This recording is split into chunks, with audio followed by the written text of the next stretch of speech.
Hey guys, and welcome back to another video, and today I wanted to talk to you all about my top 5 things from Star Wars Jedi Fallen Order. That's right, we have another top 5 list coming at you, and although there is so much to love about Fallen Order, I think I have narrowed it down to a top 5. And keep in mind that this is just my opinion, so yours may differ from this list, but if it does, let me know down in the comments below. Before I jump into everything, of course, a big shout out to the Game Changers program for making this video possible, and with that said, be sure to like, comment, and subscribe with notifications on if you want to win a copy of the Jedi Fallen Order Deluxe Edition on the platform of your choosing. Now, with that out of the way, let's get into the countdown. Coming in at number 5, I have Unlockables. Jedi Fallen Order puts you in the hands of Cal, accompanied by BD-1, flying around in the Stinger Mantis and wielding a mysterious lightsaber we knew nothing about before this game. Well, these are all things that are customizable, and they can be done so with the help of unlockable items found within the game. The great thing about these items is they can be found around each and every planet in crates which BD-1 will search for you. Not only is it amazing to get new lightsaber parts as well as skins for Cal, the Mantis, and BD-1, but it also gives the game playability after the main campaign. Once you've finished the story, you can go back and try to find all of the different skins in the game, which will take some serious digging, giving the game more to do than just beat up defenseless stormtroopers over and over again. So it gives you a little bit more to do after the main story, and I think that's a really good thing from this game. It's something that a lot of you guys have been asking for, and hopefully that has answered your questions. Moving into number 4 though, I have boss fights. Now, boss fights could have been higher on the list had the things above it not been so damn good. Boss fights in Jedi Fallen Order take skill, timing, analysis, and strategy, but in doing so, when you finally defeat the boss that you've been trying to take down for the last 45 minutes, it really leaves you feeling satisfied, but also super hyped up for the next part of the story. Usually after defeating a boss in the game, the story will lead you into a cutscene, and these were also brilliantly done within Fallen Order that they leave you hanging for more. Not only this, but during the fights themselves, you are forced to think quickly, whether it be to block a flurry of attacks, try to land a cleanly timed parry, or just rolling out of the way of the unblockable attacks. These fights were seriously so fun, and I give props to Respawn for the design work on the enemies' abilities and just the combat overall, which I will touch on in just a minute. Getting into number 3 though, we are going to be talking about lightsaber customization. You guys will see on screen in just a minute one of the designs I was messing around earlier, but if you don't want any lightsaber spoilers for the game, then I suggest skipping ahead now.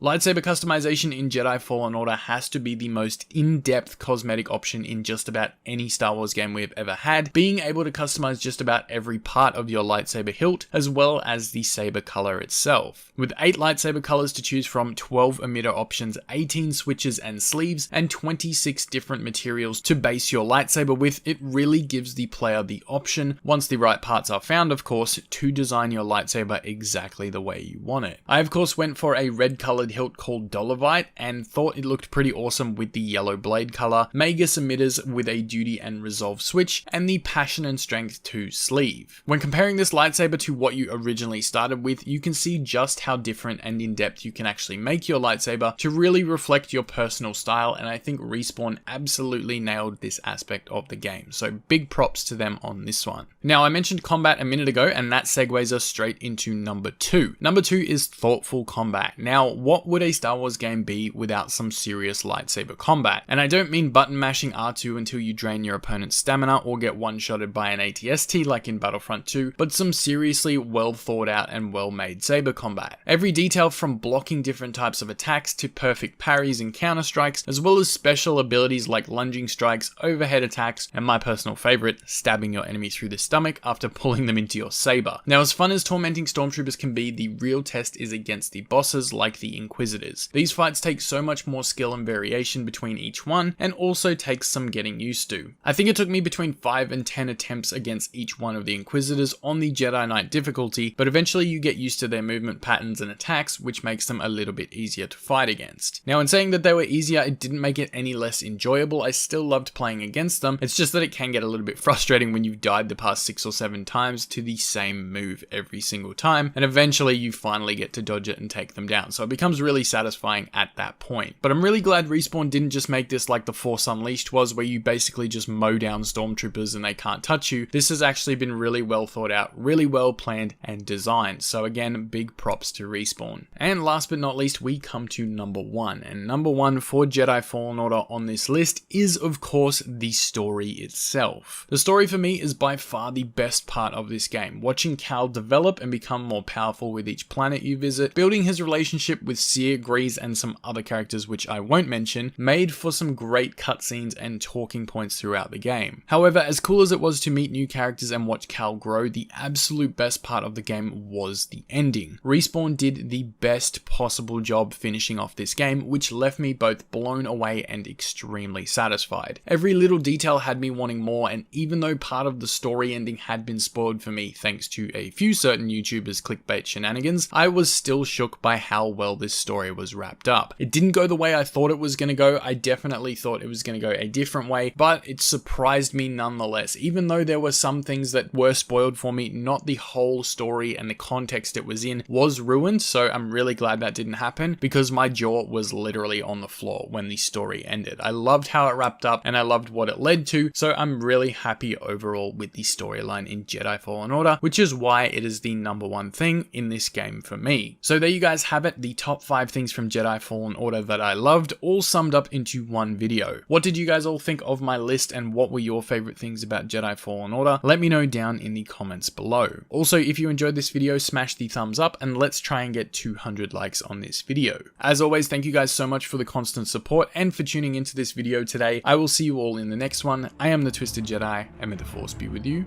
always. The Sith